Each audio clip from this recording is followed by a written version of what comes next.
What is going on? Um, Obviously, you guys know we normally come in and do a little quick little monologue, come back from break. But you know what? We just gonna hop right into it tonight. We're not gonna take no time. We ain't gonna waste no time. Got my co-host in the building with me, James Mallory. James, we've seen better days, but what's going on, my man? Ah, man, ready to. Told y'all I'm on my JT stuff, man. Right? I'm ready to talk that talk, man. All right. so let's get after it, man. Let's try to put some smiles on some people faces and talk some football. Unfortunately, the Bill season came to an end, but we're gonna move past it. Yeah, I mean, maybe we can answer some questions tonight too for people, like if they have them, But yeah, man. I mean, obviously, the season didn't end the way we wanted to. The Bills pretty much got dominated on the both sides of the football to the Cincinnati Bengals, falling 27-10 on Sunday, crushing the hearts of not only ourselves but a lot of Bills Mafia fans. But I say this: it didn't come as much of a surprise that they lost the game. I think what was surprise to me was the little to no resistance, the little to no fight. Yeah, it's Um, how. It's how. yeah, I mean, like I said, much credit to the Cincinnati Bengals. Okay, cats off to that team. I think I actually found a new level of respect for their quarterback Joe Burrow this weekend. I've been on record for saying that there's Allen and Mahomes, and then there's Joe Burrow on the next level. I didn't think he was on the same level as those guys, but listen, I I was wrong on that one. I'm okay with admitting that. But yeah, let's talk about this game a little bit. Obviously, the hot topic is the Bills' defense this week. For a lot of people, for myself, it's the offense, and the focus is on the offense, and the focus has been on the offense from early on in the season. If you followed this podcast, they could only muster 10 points. The Bills' defense seemed to not be able to stop the Bengals at any key opportunities or key times. So, what did you see from this game from the defensive standpoint, man? What happened? So you want to start our defense? You said. Yeah, go ahead. Yeah, we'll start off defense. All right, let's start our defense. All right, defensively, I was extremely disappointed with the defensive ends. Extremely. Mm-hmm. If you got to grade them, I'm grading them a D minus. Um, they played piss poor. Um, I was I came into the game like, okay, I'm thinking they were going to come out, show a little something, show a little life, and they did. They did nothing for me. Like, okay. Mm-hmm. The defensive tackles, I don't think played as bad. Unfortunately, Ed Oliver is going to take a lot of the blame because Yeah. people want to see more pop plays out of him, big plays, Yeah. which is fair when you're drafted that high. There's certain expectations that come along with it, Mm-hmm. and he's a big guy. He can take down the shoulders. I think he understands that. But I don't think he played terrible like those defensive ends. He didn't play great or anything like that. I'm not saying that, Right. but he didn't play as poor as those defensive ends. It was some plays where he blew people up, put them in the backfield, funneled the play to the defensive, or you know, basically handed the play off to the defensive end. And they were nowhere to be found to make the play. But if you notice, they were gashing us off tackle, attacking the defensive ends. At one point, I seen a defensive end just get totally kicked out by a tight end. When a tight end, and That's that's bad. ridiculous. That's You bad. can't be a defensive end and a tight end kicks you out 1-on-1. It's not good. So I was very, very disappointed in them. The linebackers, I think they play well. Yeah. I don't think they play bad at all. When you got defensive linemen letting you down, it's a lot of plays that weren't made. And one play, I literally seen the tackle put it put his arms up under Tremaine Edmonds, held the back and literally walked him. I'm like, it was a blatant holding penalty. It was That was that ridiculous. the one that he got pushed to the sideline? Yeah, it was. Oh my god, yeah. Yeah. I'm Yeah. like, he held him something crazy. I don't know who would have got out of that. He literally just wrapped him up like this, and it was ridiculous. But the safeties, um, average, very average. Yeah. Um, and I'm not. I don't want to jump too far ahead, JT.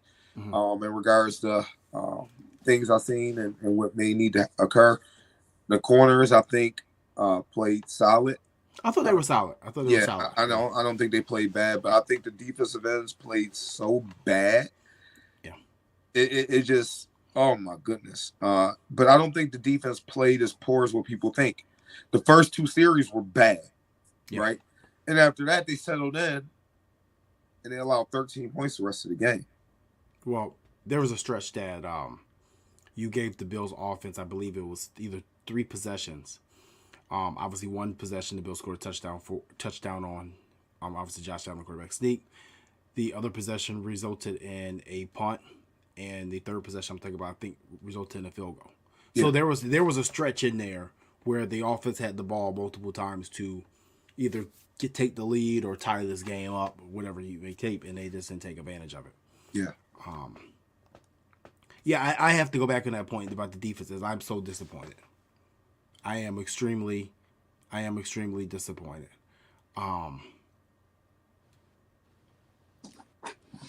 This is AJ Epinesa. What's his fourth year or third Third. year? Third year, and we got nothing from him. I mean, I'm probably most disappointed in Ed Oliver. It should be Greg Rousseau, but I'm most disappointed in Ed Oliver because when me, you, and Sarah on this show earlier this year, we talked about this, and I brought this topic up about Ed, and that he wasn't showing up like he should be showing up by now. And you guys told me he does a lot of things that don't show up on the stat sheet. And I didn't disagree with that, but I said, this guy's a top 10 pick. At some point, we need him to do stuff that shows up on the stat sheet. We need him to do stuff that changes games, that stops drives. And we have yet to get that. And now we've already picked up this 5th-year option, which is tradable. Okay? It's tradable, and it can free up $10 million. That's going to be a conversation that's going to have to be had. Yeah. Because what we're not getting from him against the pass, we lose that much more with him in there against the run. So we're not getting an even trade-off. So, I would love to see Greg Rousseau show up more in this game. Oh. This is a guy that we were talking about earlier in the year that, when that Vaughn contract runs out in 2 years, or you can have the potential out in 2 years, that money may be transferred to Greg Rousseau. Well, when we have games like this, Greg has to show up. Yeah. Greg has to show up. As far as the defensive tackles go, we were playing with house money anyway. Okay? No Daquan Jones. That hurt. That hurt big time. Okay? Jordan Phillips played. You can tell Jordan Phillips wasn't healthy. He's literally playing on one arm. Literally. You can see it. It was one arm. And Eli Anku, I mean, valiant effort. He caught up from the practice squad to play in the biggest game of the season and play meaningful snaps. I mean, that's tough. Yeah. But once said, we go back to the ends. I don't know when the last time I've seen defensive end play that bad. Yeah, and I told you, JT, I know you think differently. Mm-hmm. Everybody but Von Miller and Rousseau, they got to go. I mean, dude, it was. I don't care about no promise. And they got to go. Like you got to see if you can get something for him now. I'll rather you go get you a veteran on a low with $2 million contract, right? Or maybe I doubt Shaq will come back for that. I think somebody's gonna pay him a little bit more than that. He showed enough. I think he showed enough today this year. Yeah, I think he's gonna get some money somewhere. Mm-hmm. You could roll out Rousseau and Von Miller to start. You go draft somebody again, and then not super high, and then you bring another veteran in. Yeah, dude, it was to me. It was to that point where it's like, if you can get some trade for him, I mean, you might have to. I was like with Epinesa and Boogie back. I like Boogie, but dude, if you just not showing up in those type of moments. Well, out of all of them, Boogie's the one who's had the least amount of snaps. Okay, and I'm not giving him a pass. Yeah. But I will say out of Epinesa, out of Rousseau, out of Oliver, out of all the young guys, he's the one who had the least amount of snaps over the past couple of years. He barely played last year. Last year, pretty much a redshirt year for him. Mhm. Okay, boy, it's very discouraging because that's a lot of draft capital wasted. It feels like there's 2 first-round picks, there's 2 second-round picks. That's a lot of capital wasted. And Yeah. when you look at this offense, it has holes at possibly guard, possibly a hole at receiver spot. You look at it and you say, hey, those spots could have been filled with people. You know, when you look at how this safety core just got decimated with injuries this year, you say, hey, maybe one of those second-round picks could have been the safety of the future. So, it's very frustrating. And I think the bigger part for me that's even more frustrating is Leslie Frazier's going to take this one on the chin. He's taking this one on the chin. And in reality, this is not even his defensive scheme. Yeah. This is McDermott's 4-2-5. And mind you, Leslie's been here for years now, okay? He's coaching this scheme the best he can coach it. But this scheme itself is predicated 110% off pressure from your front four. Absolutely. They got to bring the funk. And when your front four plays that bad, there's not a coverage, there's not a blitz, there's not anything you could disguise to fix that. And now, mind you, when you look at the team across from you, and there's Joe Mixon there, and there's Tyler Boyd, and there's Jamar Chase, and Hayden Hurst, and T. Higgins, all big play guys, it makes it that much harder to call blitzes. He called one blitz in the first drive of the game. Maybe it was the second drive. And I think that play went to Hayden Hurst for 25. You're not going to do that. You're not going to do that. It's just it's to the point where these guys up front may just not be that good. And it feels like a revolving door. We went from an old often injured and non-productive Trent Murphy to an old Jerry Hughes to an old Mario Addison to now the young kids. And we got to even, I'm surprised, we got a worse result than the senior citizen home we put out there last year. JT, I don't want to cut you off. Can you go back to that last comment, please? There's nothing to do different. There's nothing to do different. I just want to read this. I disagree. You have to get a DC that knows how to utilize them. Do some different things with these guys. Okay. I don't like to do this much. But I'm going to do it right now. I'm a former player. I've been in games where us as players are stinking the joint up. And I say us because it's a team effort. Even though I may have 20 yards, it don't matter if our team is not playing well. That's ridiculous. No matter what defensive coordinator you had or what that man called, they were getting their asses kicked up front. So what you're saying about do what differently? What exactly do you want them to do differently when these dudes is lining up in front of guys who are just kicking their ass? Now you're talking about reinventing the wheel and doing things that you've never done, and you playing outside your element and playing outside your character. Mm-hmm. And you're doing things that's just not realistic. This isn't you just can't. What else do you want to do? At the end of the day, no matter what scheme you have to beat the man in front of you. You have to beat the opponent at what you're doing. They weren't doing that with basic stuff. So you expect to do all this other stuff, and they were losing. They got manhandled. Also, all of the schematic stuff, it goes out the window, man.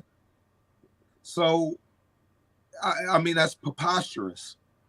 They were just getting manhandled. Turn on the film and look at it. When you got dudes getting blown off the football, what differently is going to help them not get blown off the football? They just weren't good enough. Period. There's not a coaching tactic. There's not a pep speech. I mean, like that comes from inside. Yeah. That comes from inside. And once again, like I said, I think one of the biggest issues, and I actually, our guy Patrick says it. I agree with him. You need to get more size. We're missing size, and that makes me question having Boogie Basham lose weight. That makes me question having AJ Epinesa lose weight. I'm questioning it. Now, was this the right move? And I if don't know if size is it. I don't. A defensive tackle, it got to be it for sure. I don't. They didn't, but they didn't get their butts kicked at D tackle. They were ripping them off tackle. That wasn't. If you watch the film, they were kicking out those ends and gashing them. And Oliver, man, point of attack, they weren't getting their butts whooped. It was those they were ripping them off tackle. Them dudes were getting their ass kicked on the ends. So those one that like Tim Suttle and them held it down. That wasn't the issue. The issue was there's running off tackle. We had tight end, JT. We had tight ends kicking out our defensive ends, man. Alone. I get it. Help. I get it. Like I said, it was some of the worst defensive end play that I've seen. It almost looked like a team that was in week 18 that was 4-4 and I don't know 12 and ready just to get the season over with. That's what it looked like to me.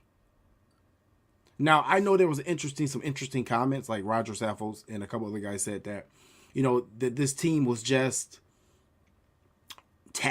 emotionally taxed, exhausted, and that may be true. It may be true, okay? There's a lot of things that happen in the city of Buffalo this year. I mean, way too many things that any person, any organization, any city should actually go through. From the unfortunate events at Tops, to the blizzard, to, the DeMar Hamlin situation. There's a lot that has happened. I mean, I don't know if I've ever seen a team go through much more than this. Outside of the Saints and Katrina. Okay? That was a whole different situation. If that was the case, okay. I'm going to give you the benefit of the doubt on that one. But still. That it was bad. It was bad.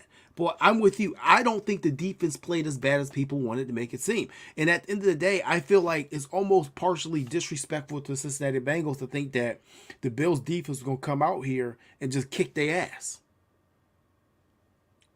Got a question for you, JT. How many points a game did the Bengals average, the offense? They averaged 26 a game this year. So they were at the average. They're right at their average, yeah. The Bills were not at their average. I was gonna say, what did the Bills average? 28.4. If we did our job, and if people like to go analytical, if the offense scored one touchdown a quarter, we're not having this conversation right now. But that's my whole point, and we're gonna get to the offense. That's my whole point is no matter what the defense did, regardless, your offense laid the worst egg I've seen them lay since Jacksonville last year. Listen, our offense played so poorly that we wouldn't have beat the Texans. We wouldn't have beat the Bears. No, we wouldn't have. We wouldn't have beat the two worst teams in the NFL by scoring 10 points. But see, and this is my problem. Like, okay, so I'm going to read your rebuttal. Y'all know full well Frazier won't get out of the stupid nickel defense. Did they run some stunts? Guys play off the attitude of the DC. He isn't aggressive enough, period. Okay, so this is where people get this Leslie Frazier thing wrong. That's not his natural scheme. It's not his scheme. It's McDermott's scheme. It's the same scheme he ran in Carolina. The only difference in Carolina is I think he found more dogs at defensive line. Like what was supposed to happen with defensive line was Von Miller was supposed to be your savior. He was supposed to make everything better. And I agree. I do believe that he would have. That's how good Von Miller is, okay? He's a Hall of Famer. But when he disappeared, we jumped from 4th in the league in pass rush to 27th without him. That's too far of a drop to have 2 first-rounders, actually 3 first-rounders, and 3 second-rounders on the defensive line. That's too far of a drop. So at some point, something has to change. And McDermott's defense has not changed, okay? It hasn't changed since Carolina. And when people say, well, Leslie Frazier has to call it, well, at the end of the day, when the game plan is installed weekly, it's Sean McDermott and Leslie Frazier. But back to your point, James, there's absolutely nothing different to call. Yes. He went the man coverage. He went the man coverage after the second drive. And after he went the man coverage, I believe Joe Burrow went 2 for 9. So what that person was saying, the nickel defense. Mm. So you put another linebacker in. You can't, though. And you take Taron Johnson off, who's one of the best tacklers on the team. Mm. And you stunt. Stunt in the run game if you want. And you will get gashed for 400 yards. Mm. That person that said that, respectfully, it's not that simple. If it was that simple, it would have been called. And then it's not like Taron Johnson is a liability in the run game. To be honest with you, I trust him tackling as much as I trust Jordan Poyer tackling. So him being in that box and making plays, you're not strengthening the argument by saying the stupid nickel defense, because Taron Johnson is probably one of the best tackling nickel corners in the NFL. But the reality is, it's, once again, I go back to it, is Sean McDermott's base defense. That's his base. It's not changing. When Leslie Frazier was a head coach with the Vikings defense coordinator, that's not the base he ran. I believe Leslie ran a 4-3. But besides that, most teams in the league run nickel anyway. And you're never going to run a 4-3 defense versus the Bengals regardless. Yeah, so this person saying run a nickel, right? And then you got Tyler Boyd. So we will put AJ Klein there, right? So you will put AJ Klein on Tyler Boyd. We even say Terrell Bernard if somebody wants to put Terrell Bernard. Yeah, Terrell Bernard on they slot receiver, just say if it's Tyler Boyd. You can't do it. No. Schematically, it won't work. You'll get crushed in it. That's what I say. But the Bengals are a team you'll probably never run anything besides nickel against the Bengals. Now, could team run a 4-3 versus us? Possibly. Depending on the field, how they feel about it. They may be able to, but you can't run it against Cincinnati. It's schematically impossible. What you do is you line up according to personnel. You don't just throw a 4-3 out. We're running a 4-3, and you don't look at the personnel that's on the opposite side of the field. That's why you got somebody on the sideline who designates, okay, it's 12 personnel, and you adjust to 12. It's 10 personnel, and you adjust to 10 personnel. Your 10 personnel package goes out there. You don't just say, we run that 4-3, line up in the base 4-3 and play. That's not how it works. Mm-hmm. Yeah. And then even you went to a 4-3, now you're lining Haight and Hurst up versus a linebacker. That's not necessarily an easy matchup either. Yeah. So I mean, like I said, just back to the defense, and we're gonna get to the offensive side of the ball. I don't think that the defense played as bad as people think they were. I think that we can all vividly say that the Bills would have needed 30 points to win this game going into it. None of the predictions that even the people who were predicting the Bills to win, right? All the fans are predicting the Bills to win this game. 34-30, 31-28, 36-31. We all knew that the Bills had to score 30 points to win this game. Absolutely. Okay? You knew that they weren't going to hold the Bengals below 20 points, 21 points. And that brings me to my other point. Okay? Now that we go to and as we almost switch to the offensive side, are we starting to question Sean McDermott as a head coach? There's a lot of questions. A lot of people question him. A lot of Bills fans are calling for the fire, which I think is a little far. But, a lot of people are comparing Sean McDermott right now to Tony Dungy. I'm not going to say it's not a fair comparison, okay? I'm not going to say it's not a fair comparison, but I don't necessarily agree with it. What do you take on this? Because it's something we got to ask. We got to answer this. I think it's foolish to question him as a head coach. He had probably took over one of the most difficult jobs in the league. You got a 17-year monkey on your back. Yep. Yeah. You come in with really a whole bunch of just stuff, right? You come in with that, and when you do come in with that, you go to the playoffs in the first year. Right? And you completely change the culture. We have an identity. We know what we want to do. Every single year, we know we competing for something, right? I think it's foolish. I really do. There's not many out there that's better than him, in my opinion. So I think we're lucky to have him and Brandon Beane. So I think that's foolish to question it. Um, there's very few NFL coaches who have won multiple Super Bowls. And this guy got us knocking on the door for the last few years. So to question that, nah, not it. So how far along the line do you begin to question it if this trend continues?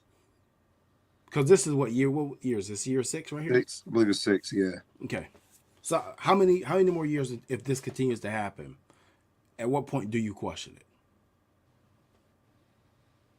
Me, Yeah. as long as we're competitive, Super Bowl competitive, you got it. I mean, because it's some things just out of your control. It'd be different if we missing the playoffs and funky stuff like that. But you losing to teams like a team that's probably gonna go to the Super Bowl. I mean, I don't. I'm not You're not in the whacking you crowd. for that. I'm Right. not. You're not, right. You're just not in that boat. I get it. So I mean, I guess I compare it to Andy Reid in Philadelphia. Right? They were knocking on the door, knocking on the door. They couldn't get past it. And they finally got there, and they ended up losing the first time, obviously. The only time they got there on Andy. I think for what he's done for this organization and how he's handled everything with this city and everything like this, he's not just a football coach. Like I don't think he's just a guy you can. He's just not a guy you can just simply just easily replace. No. Because I don't think what people realize about Sean McDermott is he's not really just the Bills head coach. He's pretty much acting as your team president. I think that gets overlooked. Like somebody was saying to me, yeah, they should have just fired him and hired Dable. Which I shouldn't even quote it that, but end of the day, that's what some people think. The same guy that Bills fans was happy left and got a job, and we get yeah, the same guy. But what people don't realize is if someone was to come in and take Sean McDermott's job right now, not only do you have to handle the organization as team president pretty much, but you're over your GM. You're over this entire team, and you're a big part of this community right now. It's not just come in, do your work, and go home. This job is a whole lot more than this. Maybe some other franchise like this, but this particular Bills job, it's a whole lot different. Everything he's had to help this team go through this year, I think that we should have a greater appreciation for Sean, in my opinion. Obviously, it's a guy that I've met multiple times. I've actually has been able to have conversations with him. Okay, you're not gonna find guys who can lead a group of 75 men, much better. Is he perfect? No, not at all. None of us are. Is he without flaws? No, none of us are. But talking about the football coach side, has he made some tough decisions as a coach as far as staffing goes? Yeah, he has at times. Has he made some decisions I don't agree with? Yeah, absolutely. But I don't think he's made bad decisions so far with this current staff we have now. I actually like this current staff we have. And I know there's a lot of people getting on Ken Dorsey and saying that, we should have hired a more experienced OC and things of that such. But listen, goes back to this, man. Your franchise quarterback wanted Ken Dorsey as OC. Your franchise receiver, Stephon Diggs, wanted Ken Dorsey as the OC. Matter of fact, your whole office wanted Ken Dorsey as the OC. And they got what they asked for. You ask and you shall receive. Now, I don't think Ken Dorsey was the biggest problem as people thought he was. Now, do I agree with some of the calls he made? No. As a first year OC, do I think he made some dubious mistakes as far as situational football? Absolutely. He definitely did. The biggest difference between Ken Dorsey and a lot of OCs is a lot of OCs don't get tasked with leading a Super Bowl contender. You know what I mean? That's the biggest difference. If he would have called the stuff he called, I don't know, in LA with the Chargers or something like that, it wouldn't be as under the microscope as much. Okay? But this is his first year. He's gonna make mistakes. He's not. I mean, overall, he didn't do a terrible job. But I also think at times that his quarterback didn't necessarily help him out. I don't think Josh helped him out at all times. So what do you feel about Ken Dorsey? This is part of the McDermott segment. So I personally like. Okay. I think a lot of fans have unrealistic expectations. Mm-hmm. Unrealistic. As a play caller, that's a good question. You're going to have moments where you call a play, and once again, as a player, I'm speaking. I don't care what play a coach call. You have to execute it. I tell all my players, I can call some offense, but it's up to y'all to go out there, catch the ball, and execute. What I call is irrelevant if you don't catch the ball, if you don't make the right read, if you don't execute and block. A lot of people lose sight of that. A lot of these plays, it's just poorly executed in regards to just a lineman may get beat, receiver drops the pass, bad read, don't check it down, whatever it is. That is not all on the OC. Yes, he takes some blame for that. It's not all him. I don't think he just called bad games. I don't think so. I think he worked within the personnel that he had. It's a lot of areas that we can improve on, right? I never was on the Isaiah McKenzie kick. No, you never were. You never ever. Were. That's true. Like our offense would have been better off with Tavon Austin. He provided elements still that we do not have on this roster. Yeah. I think we'd have been much better off with him. Then you look at, the running backs. I don't think they performed terribly, just didn't run the ball enough. And a lot of fans, you got to realize it. That's just not our identity. It's just not. It's just not. It's not going to be. Yeah, you just have to understand that's not what we're going to do. We're not going to run the ball. But 5 years ago, the Bills fans wanted an offense where you throw the ball a lot, right? And we were running the ball a lot with Frank Gore and all of that, right? 4 years ago. Oh, we need to pass the ball more. We need to pass the ball more.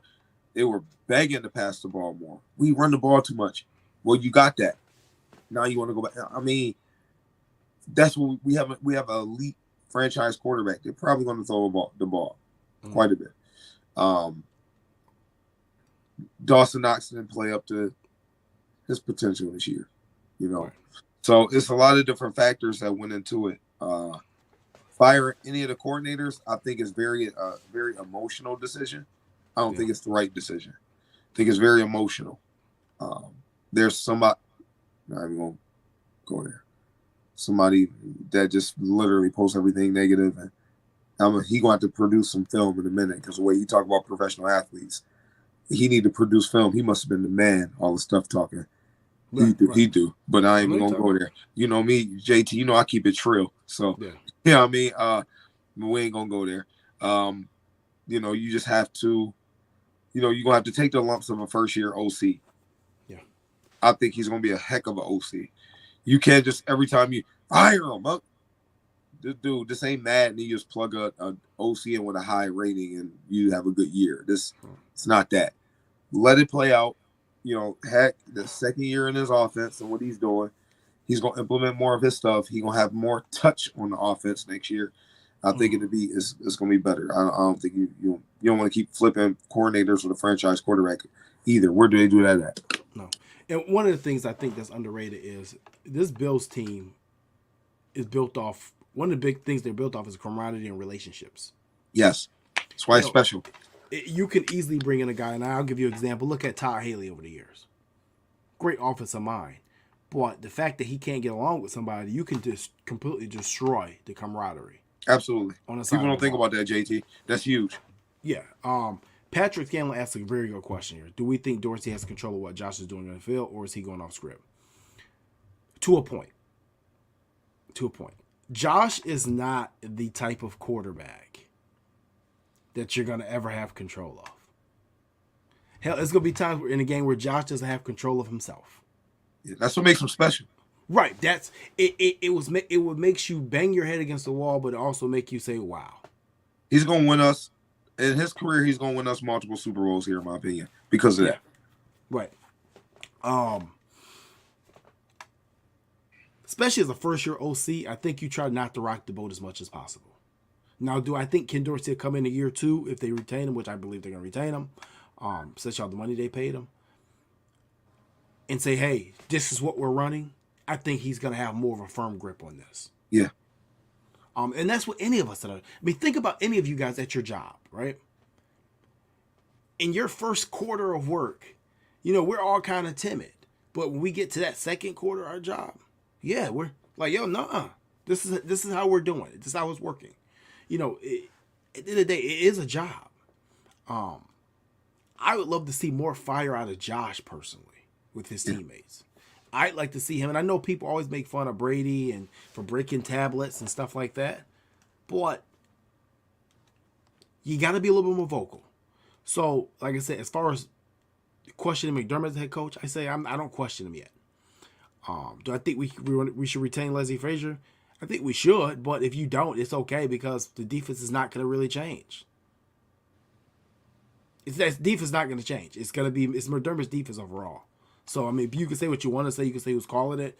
But at the end of the day, it's still McDermott's defense. So, unless he brings someone else in and says, okay, I'm taking my hands completely off this thing, then it's going to be the same defense, same cover 3, same cover 4, same 4-2-5. It ain't going to change much. So, but, I mean, I guess that in our segment on McDermott, I don't question him. I know a lot of people will, and I'm not blaming people for questioning him. We're getting over the hump, but we've seen this before in history. We'll say Andy Reid right now is one of the best coaches in the league, but Andy Reid was the same way. And I'll give you an example. There are some coaches who won early in their head coaching careers and didn't win again. You know what tree came from, right? Andy Reid. Came from Andy Reid, yeah. He was fired as DC of the Eagles, actually. So, finally, man, we got to talk about it. This is something that I've been saying. There's 3 things that I've said for most of this year. Okay? Allen wasn't seeing the field well, and he was not playing well this season. The stats may say maybe the same as last year, but when you look at the eye test, I think we all can say he did not play as well as he played last year. I don't care what the stats match up. Okay? Secondly, I also said that the Bills didn't need home field advantage in this playoffs. I said that, hey, you may get a game in Buffalo where the Buffaloans are saying, yeah, let it snow. Let the weather be bad. This is Buffalo or Buffalonians, and it was going to work against them. I totally think that the weather kind of affected this game. I'll be honest with you. Oh, absolutely. It had some effect in this game. Big time. And I said it earlier in the year. I'd rather play on the road and clean weather because this team right here is a lot better when the weather is clean. Well, here we are. Not going to fully blame on the weather, but I think it played a part. And the third thing was you could not replace Micah Hyde in season. This is pre-Von Miller injury. You were never going to be able to replace him. He's too valuable. He does too many things. The only way that you were able to place Micah Hyde was with getting a third receiver and the offense putting up more points. And if you didn't, we were going to get into a game in the playoffs and we were going to have a dud. And here we are. This is exactly what happened. So I have to ask the question of how much blame falls on Allen's shoulders. Now, some people say, hey, he's running for his life, I've heard that the receivers didn't help him. I even heard that the defense was so bad he couldn't get in rhythm. Now, that's a new one for me. I'd say about 65% of this falls on his shoulders. I say I'm putting a big chunk of the blame on his shoulders. Okay. Because when you're the leader, you're the quarterback, that's what it is. And when the offense not in rhythm, guess what? It falls on you because when the offense is flowing, everything going good, like, damn, Josh Allen got them clicking. Mm-hmm. But what happens when they're not clicking?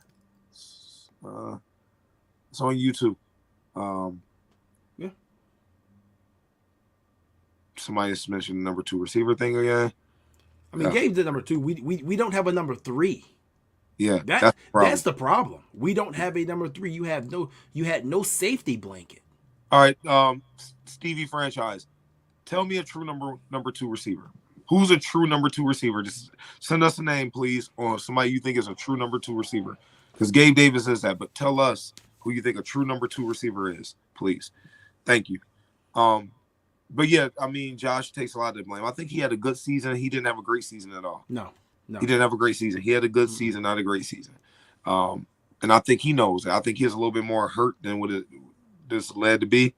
That's just my opinion. He needs to shake back, get his mind right, get away from the game a little bit, then come back and be ready to ball because a lot of it falls on his shoulder. You got to the biggest game of the year, and their offense put up 10 points at home in the playoffs. Okay? I don't care what was happening in this game. I don't care what the Bengals were doing. You put up 10 points in the playoffs.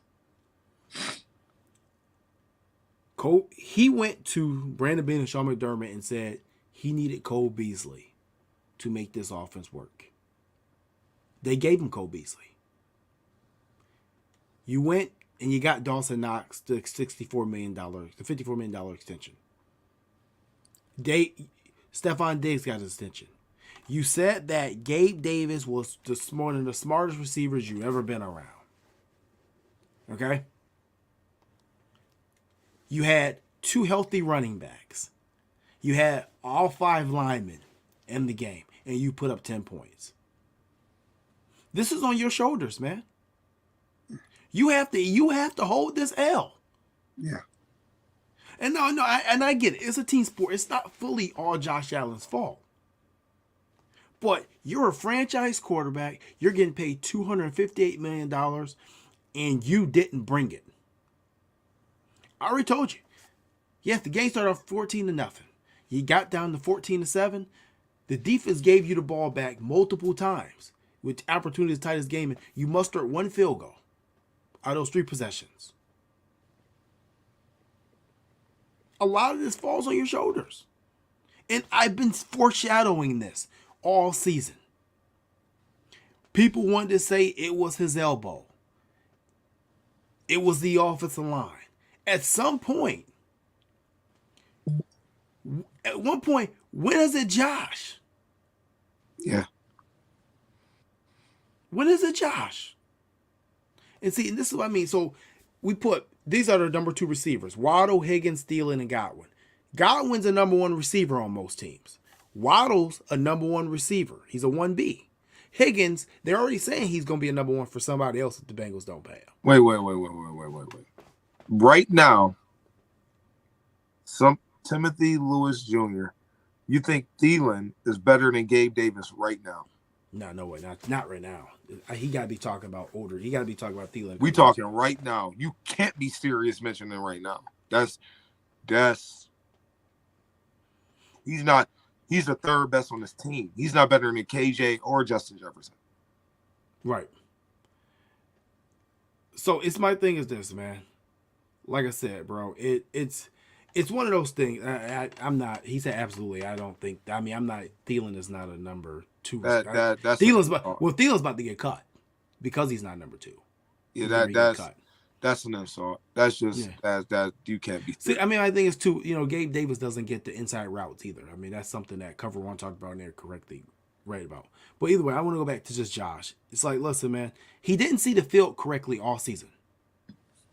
Okay, I can't go over the amount of points that we lost in the red zone because of turnovers, and not drop balls or tip balls, just bad decisions. Just stupid decisions. And I'm not calling them stupid, but some of those throws were just dumb. Yeah. The extending play, just dumb. And I get it. This is what you're gonna get with Josh.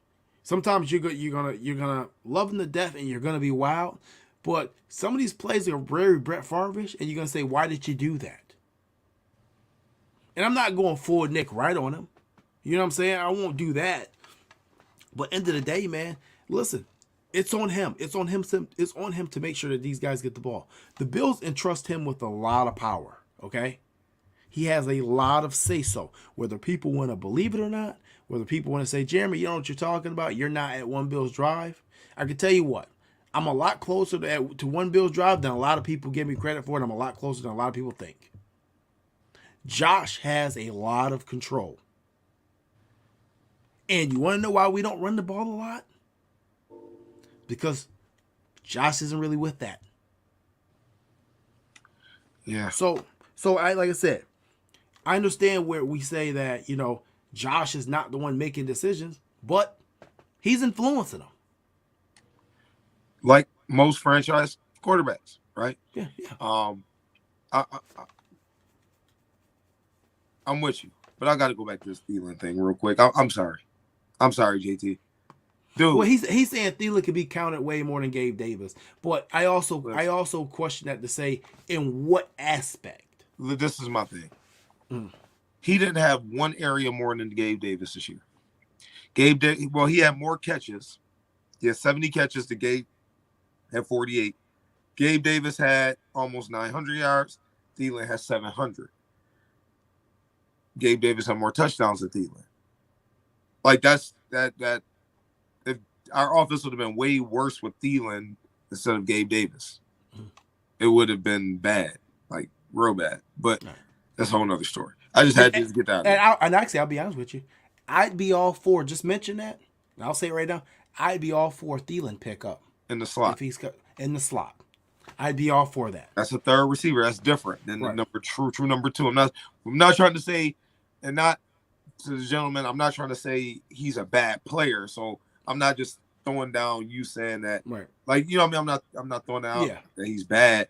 But when you talking about a true number two, it's not many. We already went through this on previous shows. It's not many more that's better than Gabe Davis.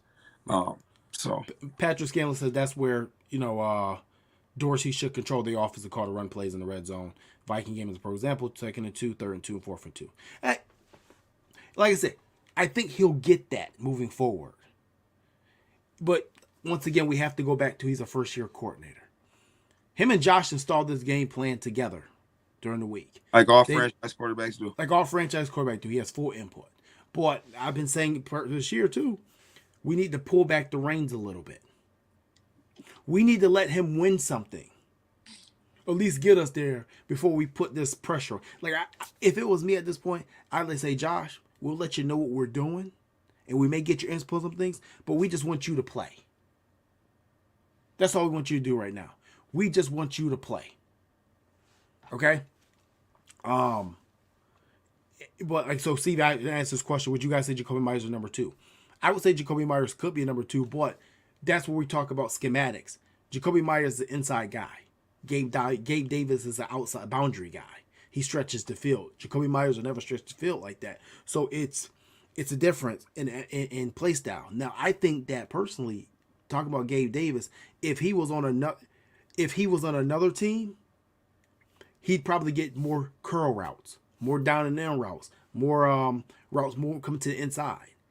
We just pretty much send him on streaks and posts, it feel like. So that's why when you look at the 93 targets and the 48 receptions, but then his yards per catch is 17.1. And I know it's off the top of my head. I know all these off the top of my head because I've been just researching Gabe Davis. Gabe Davis 17.4, highest of his career. Yeah, 17.1 yards per catch. It's because we use him to stretch the field. If we used him closer to the line of scrimmage, his catch percentage would probably go up, and his yardage would go up. Everything would go up. So, like I said, it's a lot. We gave us a lot how we use him and how we don't use him, I would say. So, but yeah, he also said he thinks what do you see? He just put something there. Hold on, I want to put that on the screen. He said he respects our opinion. We tune in. We respect yours as well. So we appreciate you. Definitely. I'm glad he didn't take it like I was coming at him. I'm just saying, like, Thielen, I'm like, yeah. We love to talk football, man. Thank you for tuning in too. Yeah. My guy Maurice says shouldn't have that much control until you win a championship. Most quarterbacks get afterwards, and I agree. And that's why I say I think it was just too much too soon. Just whoa, like But when you're a franchise that haven't had a quarterback since the '90s, you don't got the leverage there. Just being honest, you don't got the leverage. You ain't had a franchise quarterback since the '90s. Josh could have easily, with the contract we offer him, he could have said, "Screw y'all, franchise me, I'm out." He got all the leverage. Yeah, let's be honest here. Yeah, no, he has leverage. I don't think Josh is not a diva, so I don't want you guys to think that I'm thinking he's a diva. I'm thinking he's a young man. He wants to win, but he's also putting a lot on himself. He's the perfect quarterback for Buffalo. You couldn't have picked a better quarterback for the city of Buffalo. Like I said, I don't want people to think I'm a Josh Allen hater, but I do believe that when you have to call him out, we got to call him out. So I just think that he's the type of guy that I got this. But at some point, you got to delegate a little bit. Don't worry about having like Joe Burrow. Joe Burrow ain't gonna say I got this. He gonna let Joe Mixon handle this a little bit. Yep. He gonna let T. Higgins handle this. He gonna let Jamar Chase handle. And I think Josh has to get that too. But the biggest issue is we didn't have a number 3 receiver. And in a game like this, you needed a true number 3. And nothing against Cole Beasley. He did a commendable job for the last couple of weeks. But this is the fact. Von Miller went out with a torn ACL, and Micah Hyde went on IR with a neck injury. So you knew that your defense was going to be somewhat depleted. You knew you had to outscore teams. And don't forget Trey. And Trey wasn't back. Trey's not back yet. You're talking about the 3 or 4 best players on defense out. Right. So we failed getting another weapon on the outside. We failed in that category. We felt miserably because there's no way in hell you should have ever trusted Isaiah McKenzie that much. We knew we couldn't trust Isaiah McKenzie after week 3. So we should have did what we had to do and make a move. But instead, we were inquiring about Christian McCaffrey. We were inquiring about Alvin Kamara. When in reality, we should have been calling and inquiring about Brandon Cooks. That would have been a better fit. We should have been calling and inquiring about Elijah Moore, even though the Jets wouldn't have traded him to us. Those are the guys we should have been calling for. If the Steelers were trading Claypool, we should have been calling and inquiring about Claypool. Not for a second. You know what I mean? It's different things we should have been doing. And I think that our focus got off. But once again, Josh trusted Isaiah McKenzie. So therefore, if Josh trusted Isaiah McKenzie, the coaching staff and management's going to trust him. So I don't know. Like I said, I don't want to seem like a Josh Allen hater because Josh Allen is my quarterback. Yeah. He's my quarterback today. He's going to be my quarterback tomorrow. And I hope he's my quarterback for the next 10 years. Okay? I just think that at the end of the day, he has to shoulder this one because one quarterback had full command of their offense and full control of their huddle, and it didn't feel like Josh did. And to be completely honest with you, I'm going to talk about Stephon Diggs really quickly. What he did and how he acted, I don't like what he did. I don't like how he acted. We the polar opposite. I love it. But at the end of the day, I agree with it.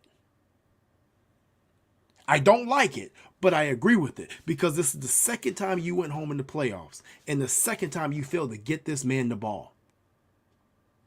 When you went home against Kansas City last year, he didn't get the ball, but it was okay because Gabe Davis had 228 and 4 touchdowns.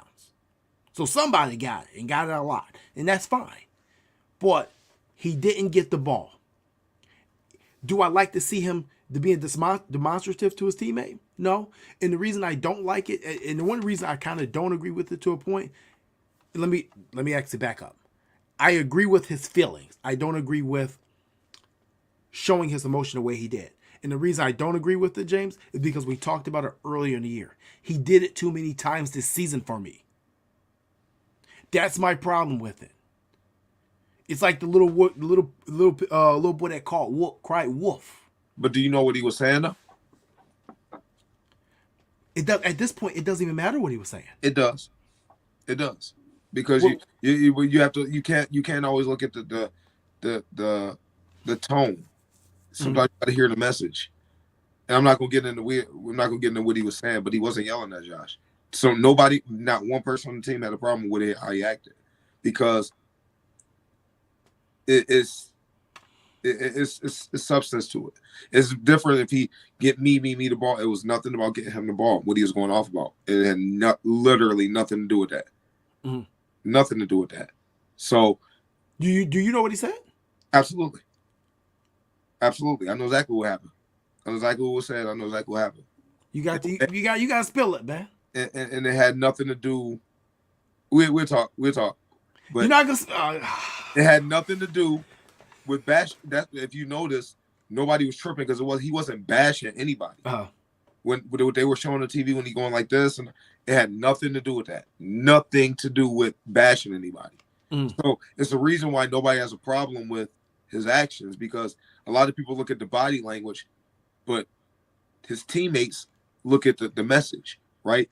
And I can understand where he's coming from, because I was a player that wore my emotions on my sleeves, and if things are going good, going bad, I'm amped up. I'm emotional. I'm going through that, and then a lot of times, like once you understand your teammate, you don't see the body language anymore. You just listen to the message, and that's the most important thing. But you can't get caught up in that. That's drag. That's irrelevant, because the thing that matters is if the people in the locker room are receptive to it and understand it. We don't matter, because if his message is getting through and they understand where he's coming from and they don't have a problem with it, how we view it and how we think about it, it really doesn't matter, because as long as they're here, everything else is irrelevant. It's white noise. And and I don't know if you guys watched Eli Apple's Twitter. He pretty much trolled Stephon Diggs for 24 hours, which is all fair game. Which is all fair game. Okay, this is football. It is what it is. It's rivalries, and we know how Eli Apple gets down. But what I didn't agree with, putting Cancun on 3 and then doing the DeMar Hamlin emoji. Now I know that DeMar Hamlin is, he's not healthy, but he's alive, he's living, and he's progressively getting better. But I think especially with the timing with these two teams and how it happened and how these two teams came together, I'll just say this, and excuse my language, Eli Apple, you're a scumbag and fuck you. And I'll leave it at that. It's some things you just don't do. It's some things you just go do, and that's one of them. This is, at the end of the day, this, that's a brotherhood. It's a fraternity, and a very exclusive fraternity. And that's uncalled for. If you want to talk about Stephon Diggs' mom, fine, go ahead. But you don't talk about another brother from your fraternity that literally died on the field in front of you. You're a scumbag. And honestly, I don't pray for people to get hurt. But if you do get hurt on the field, I wouldn't bat one eye, you scumbag piece of shit. And that's what I just have to say about it. I don't care. Whatever. FCC come to, I don't care. Take it off Facebook if they want. I don't care. Doesn't matter to me. That's what I got. That's how I feel about them. But no, it's just, I don't know. Like I said, I think there's going to be a lot that has to be realigned coming this offseason with Josh. I think one of the biggest things he has to get back to the basics. Josh Allen and Ken Dorsey need to come together this offseason too as well when you get back to OTAs. And as Ken Dorsey learns, you're going to want him to get to the mesh. Find more meshes, find more crossing. I think one of the biggest things he should do is he should go back and watch a lot of film from Brian Daboll's last 2 years and bring some of those concepts into his own concept. Because, listen, as a coordinator, you get better as time goes on. Yeah. That's why some of these guys coach to 70 and Bill Belichick's, and Pete Carroll's 73, 72 years old, because you get better at coaching as the years go on. New things come around. The coaches who fall off are the ones who can't change with the times. Yeah. But the ones who can stick, man, you age like fine wine. I mean, what do you think that he needs to do? Just be yourself. I'm big on that. Mm-hmm. Be yourself. Be the best version of yourself. Ignore the outside noise. The fans, all of them got an opinion. Ignore that and get to who you are. Get with McDermott. These are the toys I need to make my offense work. To make this work, I need these players with this type of skill set. Yeah. And then do what you do. That's the only way this Bills team is going to be successful. If you allow the coordinators, you allow the coaches to do what they do. Don't try to be someone else. Be yourself, stay true to you, and do it to the best of your ability. Everything else falls into place from there. When you try to do things that's not yours and outside the element, that's the stuff usually goes bad. Be you. It just wasn't our year. It just wasn't. Yeah. Hell, they knew they threw everything at us. They said they threw everything at the kitchen sink. Buffalo got everything thrown at it this year. Yeah. Like Brandon Bean said, we got hit with the injury bug, and it wasn't so much the pile up of injuries. It was the players who were injured. We lost some big guns this year. Think about the big guns. Then you think about Josh Allen elbow, Gabe Davis ankle injury, hampered him more than half the season. You know, I mean, you think about all of that. Then Dawson Knox's brother passing away. I mean, you know, it's a lot. Yeah, it's a lot. Yeah, and they're human, and people seem to forget lose sight. Yeah, they're human beings, man. Humans. Yeah. But yeah, man. I mean, overall, like I said, the season's a disappointment. It's, we could sit here and we could be positive and in trying to find the positives out of everything. But at the end of the day, listen, this was we said it before. Excuse me again. It was Super Bowl or bust. There's no Super Bowl, so it's a bust. Good. I'm not mad because I think this loss is going to make them better. I think winning the Super Bowl, we'd have took a huge step back next year. That's my personal opinion. You think like Philadelphia step back? I think we'd have took a real big step back because now this opens your eyes a little bit different. Like to really, really, really look at your flaws and like, we got to fix this, right? I mean, I just think that we'll be better off for it. And the selfish me, I wanted Micah Hyde on the field, and I wanted Von Miller on the field when we win the Super Bowl. And if we would have won that game, Micah Hyde was coming back next week. Yeah, and I called it too. You did, yes, you did. You did call it. You hit it right on the money. Yeah. I don't know, man. Like I said, what's up, my man D Rob? Thank you for tuning in all year too, brother. Over there breaking barriers. D Robertson there, my man Spoons. But I don't know, man. It's it's a sucky feeling, it sucks because you feel you're getting so close to hoisting that trophy, and it's not so much that it's trophy. Like I've said before, that trophy is just a sterling silver trophy. You bought your wife and girlfriend some sterling silver earrings. You know what I mean? And it's made of the same thing. Boy, it's what it would mean for the city of Buffalo. It's that. We'll take a couple of questions here. I know a couple of you guys had a question before we get off air. And don't mind you, we're not going to disappear this offseason. Because we didn't disappear last offseason, did we? No, we was there. No, we was there. We won't be on for a couple weeks, probably till after the Super Bowl. We're going to take a little break. But we on. Yeah, we're going to be here all offseason. Because this is a very important offseason, and it's a very interesting offseason. Now, I know Brandon Bean did say today that don't expect any big moves. The big move for this offseason is still Von Miller. He said that last year too. Yeah. He said that every year. He's like, we don't have the money to make any big moves. Von Miller signs to Buffalo. Yeah. But Patrick Scanlon says, what's your offseason wish list for the offense knowing our cap space? We're not going to give everything away, but James, give me one player that you would like to add to this offense possibly or something. Ooh. Let you go first, JT. I gotta think about that one. Okay. I'm gonna go Hunter Renfrow. I knew you was gonna say that. I'm gonna go Hunter Renfrow. I think that he'll be available from the Raiders. I believe that if Josh Allen really needs a receiver, that type of receiver to complete this offense, and he really felt like he needed Cole Beasley at bat, then I think you go get the younger version of Cole Beasley, and I think that's Hunter Renfrow. I think that the Raiders are going to be moving a lot of pieces out there, and I think because of his price tag, he will be one of the guys they'd be willing to move. I think you can get him for probably someone like a Dane Jackson. I think a trade like that would be good because I do believe that Dane Jackson's a starter in this league.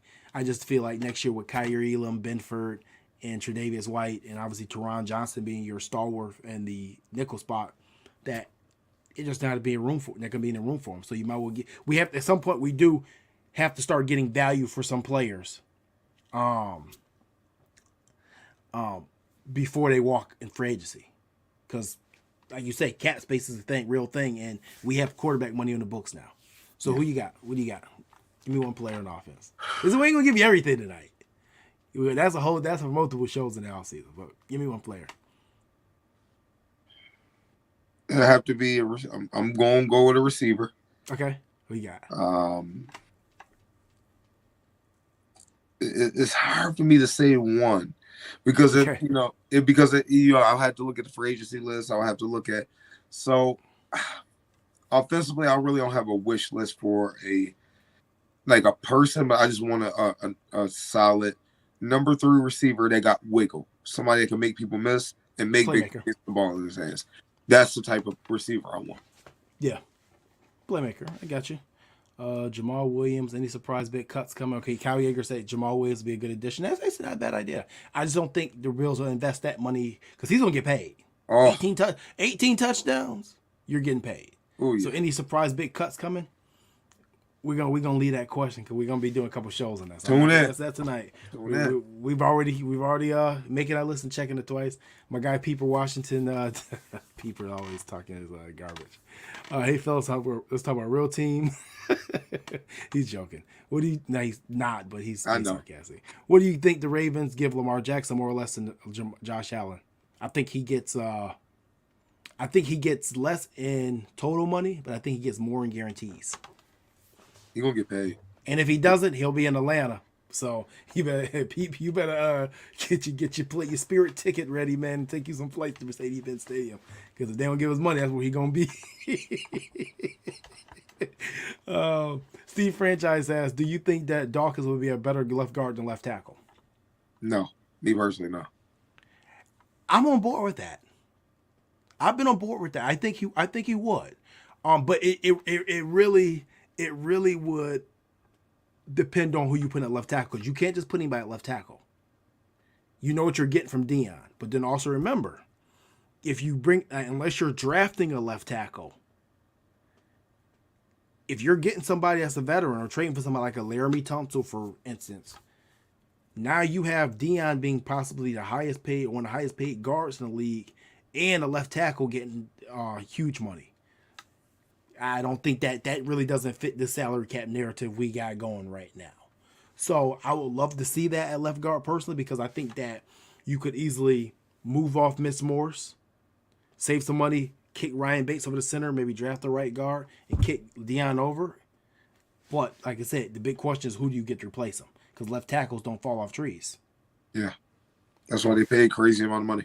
Yeah. AK Cash says Zay Flowers from Boston College. I've been watching his film. I'm going to watch some more too. So definitely I agree with that. That's a good one. Good one. Patrick Gann said we don't need a running back. We don't run the ball. Hello. Bingo. Absolutely agree with you. That's why James Cook is here, and that's why I still believe James Cook's going to be your feature back next year, just for the simple fact that you're not going to have to give him 20 to 30 carries a game. He's going to be a guy that you're going to be able to give 12 carries. Hopefully 3 or 4 he busts off for big gains. And a guy you'll be able to use in the passing game once he understands passing game concepts and pass blocking concepts. I can't wait till we talk about that, JT. Yeah. I don't see us investing much in the running game, though. Not money-wise, at least. I just don't see it. So, on that, James, anything you want to wrap up? This is our last Bills post-gang show of the season. So, yeah. You want to get off your chest? What you got? Just disappointed with how we lost. Yeah. I'm not disappointed that we lost. We lost to a good team. Mm-hmm. I would have been disappointed if we'd lost to Miami, right? But yeah. It is what it is. I think it's going to make us better. Hard as it is for a pill for us to swallow as Bills fans, I think it's going to make us better. Back to the drawing board, fix the mistakes. Let's go win the Super Bowl next year. I don't want to give away too much. I'm very excited. We got some great stuff in the offseason. We're going to really dig into things. We hit the nail on the head. last couple seasons. So yeah, I definitely don't want to miss that. So tune in. Yeah, no. I think one of the biggest things from this year takeaway. I think that us as a fan base, this team possibly. I think once we got Von Miller, we all thought it was a given. It was just going to happen. This was the year. And football, unlike a lot of other sports, has a funny way of humbling us real quick. Real quick. Always expect the unexpected. And it continues to show that how physical the game of football is. And how actually CR, he says you should show your contact info on Twitter on here. You know, actually after the show, I'll go copy and paste it and I'll put it on your comment on YouTube. By far, you're actually right about that. I'll definitely do that. It goes to show how physical the game of football is, and how injuries, non-contact injuries, just simple tackle like Micah Hyde tried to make, it can change the trajectory of a team season very quickly. We have an AFC Championship game coming up between the Bengals and the Chiefs that I'll be tuned into. That one high ankle sprain may change the complete trajectory of this game because it's already changed Vegas. Yeah. And I think, like I said, I think we have to keep that in our minds that injuries and the physicality of football, it just changes things so fast. And you have no control over it. Just happens. Jordan Phillips. We didn't have him for the rest of the season after a simple dive of a tackle at Mac Jones. And it hurt. It hurt big time. So I think that this team in the offseason, going into the offseason, we have some needs. But one of the biggest thing is, man, we gotta keep getting more athletic. We have to get more depth on that back end. Our back end depth went so fast this season. Don't give it away, JT. We're gonna I know, talk I'm that just talk. saying, just in general, it just went so fast. You know? Next thing you know, we trade for Dean Marlowe and he get hurt too. Yeah. It can happen. He under contract next year. He's not gonna be a free agent, right? We still got him. I have to check and see. I feel like he was on a 1-year deal, but I have to check and see. Okay. Or he had 1 year left on the deal he signed. Well, I mean, like I said, it's a disappointment. We'll find some positives out of it.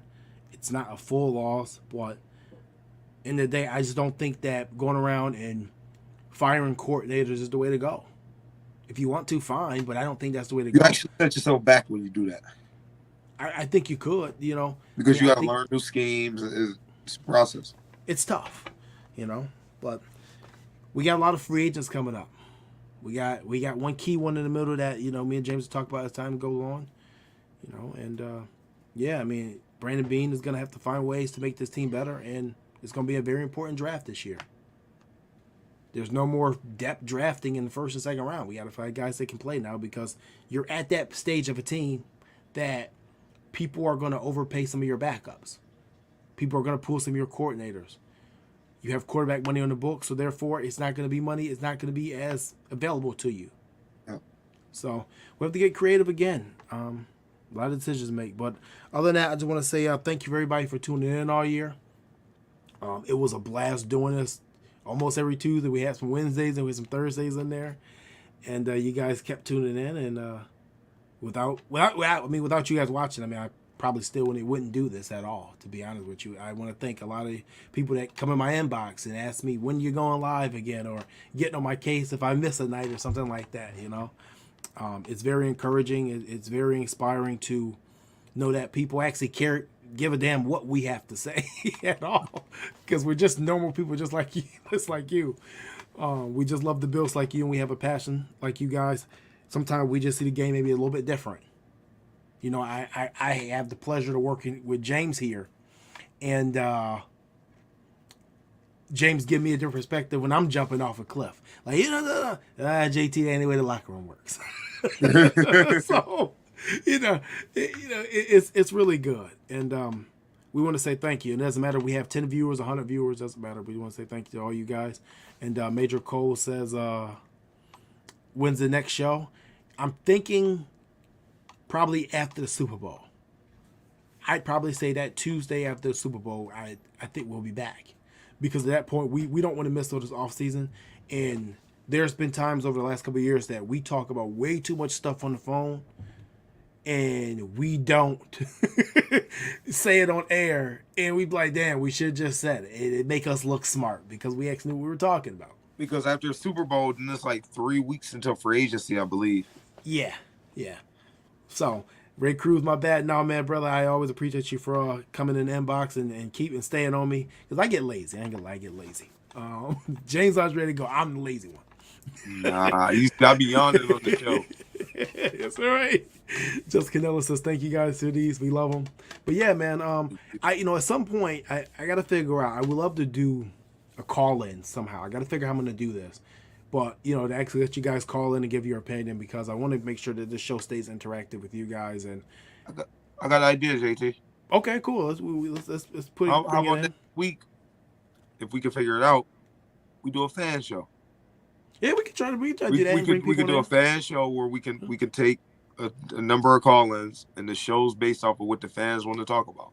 We call in and we talk about that. We'll be on for 45 minutes, take some calls, talk about the topic with each fan, give each fan 5 to 7 minutes of we talk, going back with them, and then boom, next topic. Ray Cool says maybe a Zoom session. Yeah, we can do something like that. Like I said, if you guys have ideas, I'm not hard to reach. And like I told you, CR, I'm going to get you all my all our contact information so you can get us. Because YouTube, I think it just says Bill's Cofer Report. It doesn't have our information. But yeah, I mean, like I say, whatever we can do to be interactive. Like I said, I love talking to fellow fans and stuff like that. So, but other than that, guys, it's getting late. So we're going to get off the air here. And as always, no matter what, no matter how much they can disappoint us and the roller coaster ride is as being a Buffalo Bills fan, it's always and forever will be, go Bills. Catch you in a couple weeks.